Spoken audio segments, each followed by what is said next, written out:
নমস্কার, জয় রাধে রাধেশ্যাম, রাধে রাধে। নারদীয় ভক্তি সূত্র। সূত্র কি? গভীর অর্থ বিশিষ্ট একটি ভাবকে অতি সংক্ষেপে অল্পাক্ষরে বর্ণনা করাকে বলা হয় সূত্র। গভীর অর্থ বিশিষ্ট একটি ভাবকে অতি সংক্ষেপে অল্পাক্ষরে বর্ণনা করাকে বলা হয় সূত্র। পদ্মপুরাণে সূত্রের সংজ্ঞা দেয়া হয়েছে যে অল্পাক্ষরং অসন্দিগ্ধং সারবৎ বিশ্বতোমুখম অস্তভ মনোবদ্ধং চ সূত্রং সূত্র বেদ।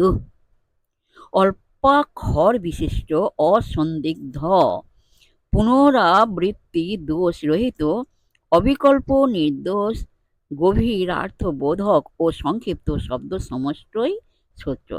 সূত্র শব্দের অর্থ সুতাও হয়, যে সুতা দ্বারা সমগ্র গ্রন্থটি বিধৃত। গুরুত্বপূর্ণ আধ্যাত্মিক ভাবসমূহকে সূত্রাকারে লিখে রাখা হয়, যাতে তা সহজে কণ্ঠস্থ হয় ও উত্তর প্রজন্মের জন্য সঠিকভাবে রক্ষিত হয়। নারদীয় ভক্তি সূত্রেও সমগ্র ভক্তি মার্গটি তাই 84টি সূত্রের মাধ্যমে বলা হয়েছে। পরবর্তী আলোচনায় আমরা দেবর্ষি নারদের অনুসরণে ভক্তি মার্গটি বর্ণনা করব। যাই হোক, আজকের এই পর্যন্ত এখানে বিশ্রাম রাখলাম।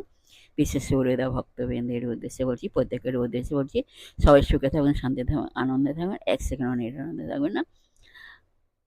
আর নিজ নিজ পিতামাতাকে দেখবেন, তাদের যেন দুঃখ কষ্ট না হয় সেদিকে লক্ষ্য রাখবেন।